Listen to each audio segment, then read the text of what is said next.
So here we are in Honors Higher Algebra, and we're doing the review for the last stuff for the first semester final. And so buckle up, find this worksheet, the one called Rational Functions Review Worksheet, and we are going to go through some practice on this and make sure you understand how to do this. And then you will have an answer key that you can check it all over. And here we go. So to start with, we're looking for the domain. So the domain has to do with whatever makes the denominator 0. Or if you have square roots, you got to make sure that you feed the function things that don't allow that square root to be negative. All right, so in this case, I hope you know that you always start by factoring. So we're going to factor this out. And now, if I'm looking for the domain, I'm looking for everything that I can safely feed this function. So I usually put all reals, except x cannot be, well, it can't be 0. And x cannot be -7. Now I know that something makes the top 0, but that's kind of irrelevant. If you make the top 0 on a function, it's legal. Making the bottom 0 is what will kill your function. All right. Next, we're looking for vertical asymptotes. Well, that, my friends, makes a hole. Those cancel out, and you have a hole for that. And the resulting function after that cancels is 1 over x plus 7. But there is still something that makes the denominator 0. That's what vertical asymptotes are. And I know some of you are like, but isn't that other thing make the denominator 0? But yeah, but that was a hole. It's clearly not an asymptote because it's a hole. All right, so the vertical asymptote is this one, so x equals -7. The horizontal asymptote, to figure those out, I gave you the 1,000 value. If you put 1,000 in on the horizontal asymptote, you're going to try to figure out where the function kind of levels off. If you put in 1,000, you're going to go way that way, and will it level off? And in this case, if you put in 1,000, you'd have 1 over pretty much 1,000. The adding 7 doesn't do much. And 1 over 1,000 is pretty much 0. So your horizontal asymptote's at y equals 0. Is there a hole? Yes, because of this. And so the hole is at 0, the thing that makes that part 0, comma, and then you put the 0 in here, and you'll find out y equals, well, 1 over 0 plus 7, which is 1 over 7. So there's a quick reminder of how to do domain, vertical, and horizontal asymptotes.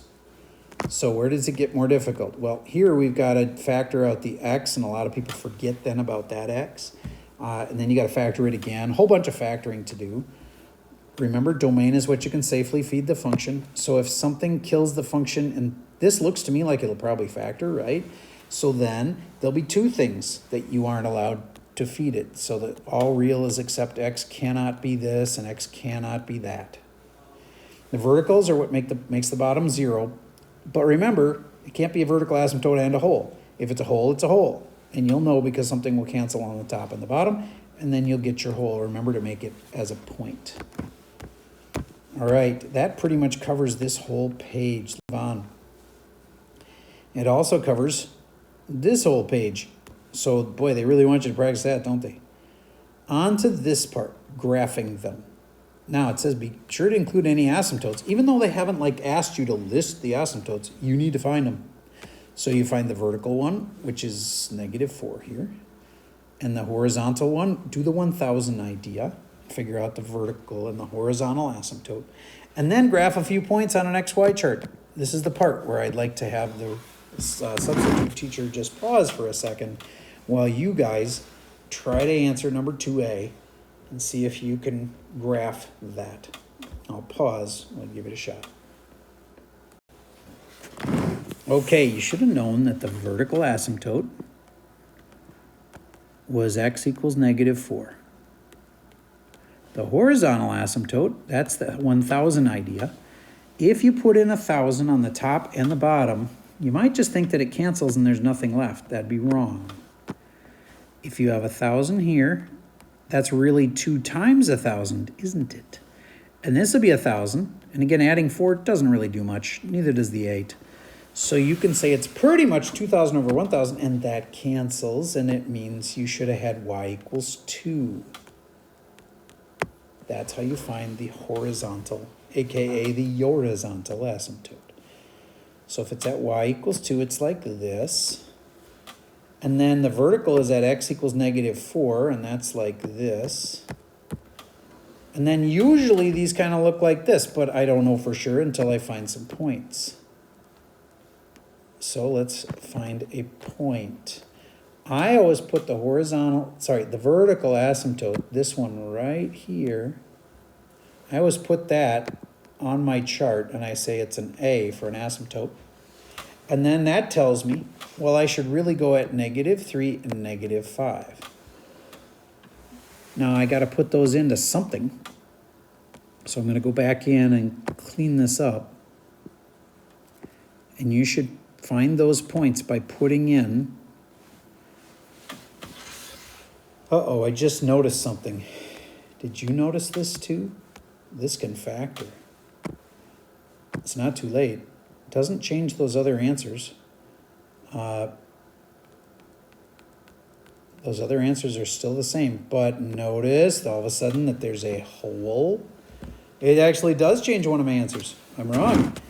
This is a hole at -4. If you were thinking to yourself, Mr. Server's wrong, you were right. This is not a vertical asymptote. It's actually a hole. All right. So if anybody caught that, extra bonus points for you. Okay, so I am now going to refigure this out and go, okay, there is still a horizontal asymptote at 2. Yep, because if I have my 1,000 in there, it would cancel, and then there'd be y equals 2. Okay, but there's a hole at -4 comma something. It's not an asymptote. It's going to be a hole. All right, so let's figure out where the hole is here. If I put -4 in, I got to put it into what's left. All right, well, this equation, after I let everything cancel, it's just y equals 2. And I know that's kind of weird, but if I wanted to know where the hole would be, the y of it is 2. It says y equals 2 right there. So this must be -4 comma 2. Now, it also,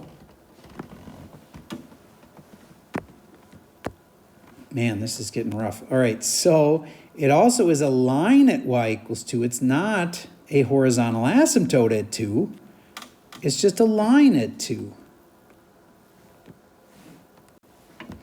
So I'm sorry, I'm certain that I confused you for a few minutes there, but it is true that the graph tends towards 2, but it's not because there was an asymptote there. It's actually a line right there. I really wish I would have followed my own advice and always looked to see if you can factor it. You should, because then I wouldn't have fell into that trap. So this is a line at y equals 2, and it does tend towards that in the long run. But the hole is at -4 comma 2. So -4 comma 2 would be right here. And it's right there. So there is one of the biggest mistakes people make on this test is they forget to put the hole in. But at least I remembered that. And my line is this black line. It's the line at y equals 2. Oh, I wish I would have factored that right away. So learn from my mistake here. And for part B, if you can factor it, you should. And I can tell, because I'm experienced at this, that that one and that one can factor by grouping. And then I betcha they usually like to make it so that that'll cancel and make a hole. All right, so why don't you do that? Factor the top. And factor it enough with factor by grouping that you can cancel that hole out. All right, that's all the advice I have for you on that. Now we're moving on. So again, it ends up being, you should really factor these things, like I learned the hard way there. Get this factored, and then look for where things cancel and it creates a hole. We got a whole bunch of practice on that. I'm going to do one more here, this D right here, and let's get that factored. Everybody take a minute and factor that. I'll pause for a second and give that a try. Okay, you should have factored it to 2x and x. And then since this last number is negative, we need one negative and one positive. And then since it's a 3, I'm going to try to strategically place the 3 so that I get a negative x in the middle. And I do, because negative 3x and positive 2x makes negative x. And I should have known there was an x plus 1 up there because that cancels and creates a whole at negative 1 comma something. Well, after all of that canceled, my equation I have left is y equals 2x minus 3. That's a straight line with a hole in it at negative 1 comma something. Let's put the negative 1 right here. We'll have negative 2 minus 3 is negative 5. So a lot of kids go brain dead from doing such hard problems that they have trouble just graphing an easy thing like that. Remember, the slope is 2 and the y-intercept is negative 3. You go like this. You rise 2 and you run 1. Rise 2, run 1. Rise 2, run 1. Rise 2, run 1. And there's my line, except it's got a hole at negative 1, 5, negative 5. And that's down here. All of a sudden, right there, it doesn't work. But then it continues on after that. So there's my equation graphed for this one. It turned out to be just a straight line that had a hole in it. All right. I think we're going to go on the next page. More of the same. Yay. And the next page. All right. On this kind, they give you an equation that has a hole in it. And you are supposed to write that equation. They want an equation with a hole in it. And they give you a graph. So like for instance here, if I only knew what the graph was without the hole, don't worry about the hole yet. Just figure out what's this graph. This is y equals 1 over x. Did you remember that? And did you remember that it got moved 2 to the right and up 1?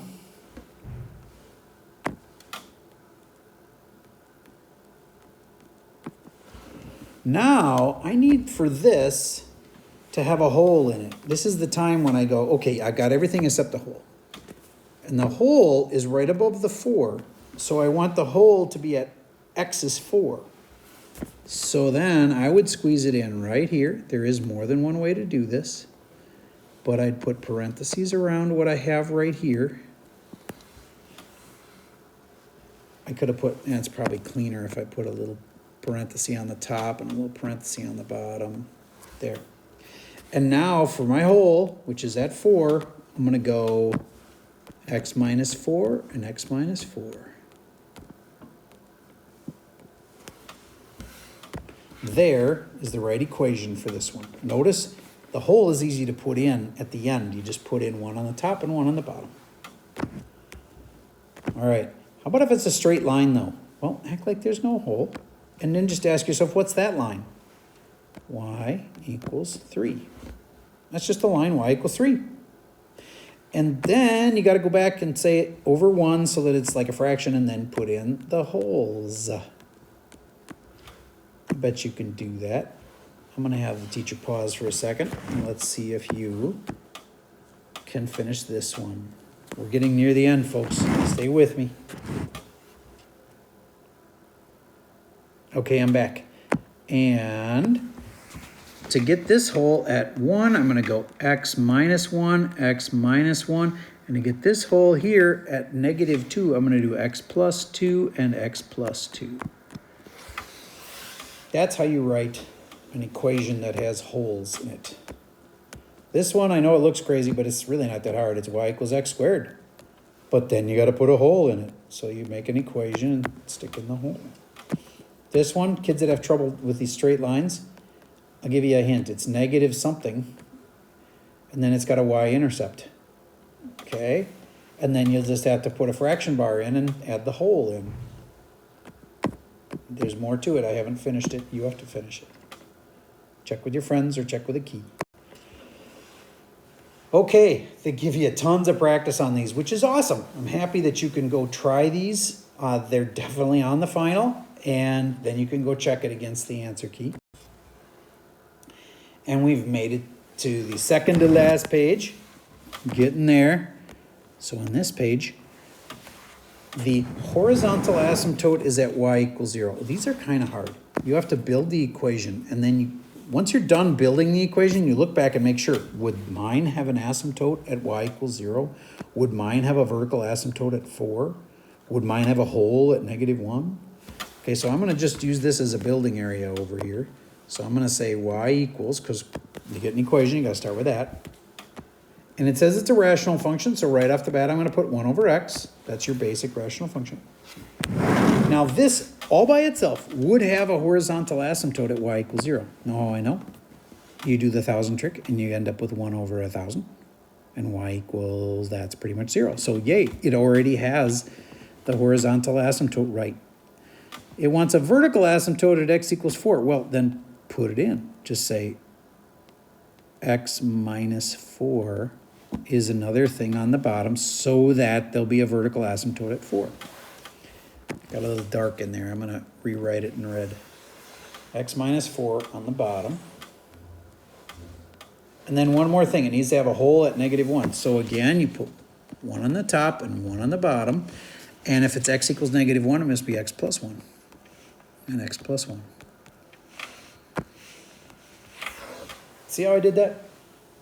Now I know that the horizontal is the hardest one to get.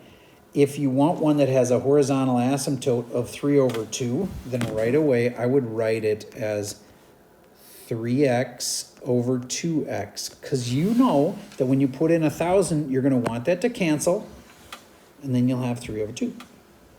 Now your vertical asymptote isn't good enough yet. We'd need to include something else on the bottom to make that vertical asymptote. And one more thing to make the hole at 9. So you'd need one more set like this to make the hole. All right. Next topic. Of course, if you can factor it, you should. You're going to factor a bunch of stuff out, cancel a bunch of stuff. That's all there is to that one. This one, you'll need a common denominator. If you factor this and you factor that, you'll quickly figure out what you need to make a common denominator. I want to try this one again. So sub, if you can pause it for them.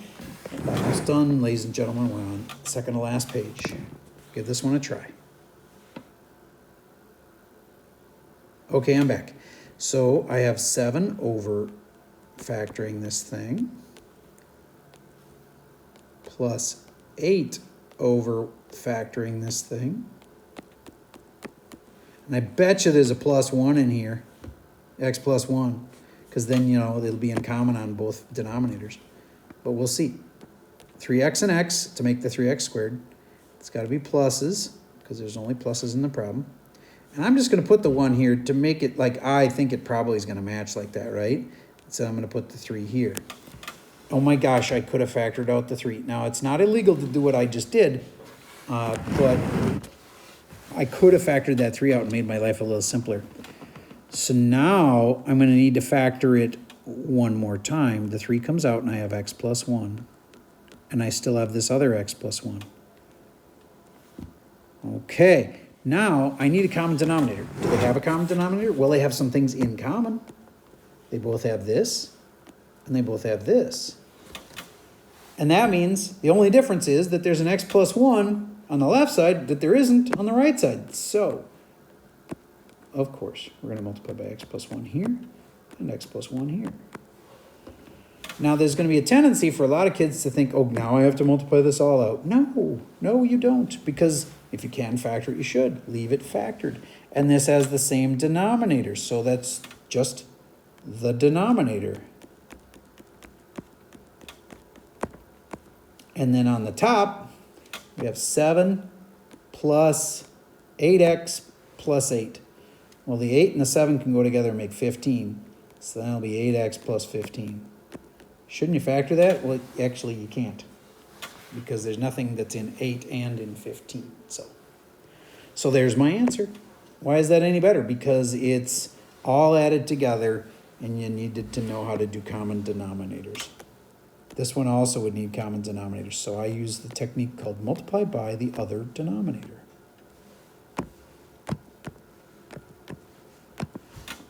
So I'd multiply this by x and multiply this by x minus 3 and x minus 3. And now they have the same denominator, don't they? And then you can add the stuff on the top all together. Okay, we've made to the last page. Here we go. So, once again, factoring. If you could only do one thing for this test, you'd want to be able to factor. And the first thing here is you'd want to factor off that -1. Everybody take a second and fully factor this thing. I'm going to pause it. I think this is going to be my last pause. Try this one more, and we'll finish this up. Okay, I'm back. So I'm going to make this x squared minus 16x plus 63, and I smell a 9 times 7 coming when I factor that part. And on the bottom, I smell a 7 and a 5. And the fact that there's a 7 on the top and a 7 on the bottom makes me suspicious it's probably going to cancel. And this is a negative number, so there must be one plus and one minus. And the bigger one that wins is the negative team, so I'm going to make that the 7 and this the 5. Double checking myself here. X squared, outside, inside, makes negative 2x, and the last is negative 35. Yay, it worked! And then I'm going to factor it on top one last time, and I'm suspecting it's x minus 7. You know, because I want it to match the bottom. You tell me. Does that make sense to you? Let's check. X and x makes the x squared. And now I go, if this is positive, but that's negative, you need two negatives. And this is a 9, and that does make 16 when you put this and this together. You get negative 16x. Yay, it worked. Okay. So now that cancels that. You found a hole in this answer. And then here's my final answer, and that's a 9. I know it's a little messy, but I've got an x minus 9 in the little parenthesis on the top, and an x plus 5 on the bottom. And there it is. Okay. Now, what if you had to, I guess they're not going to even show you a divide one. If one of these had been divide, remember that would mean you flip and you multiply instead. We might throw that in on the final. So this would just be a ton of factoring, and a ton of things would cancel out. Well, boys and girls, you have made it to the end. This is the last review for Honors Higher Algebra, helping you get ready for the final. And I wish you the very best. I hope that you study hard and that you end up getting an amazing score on your final. Take care.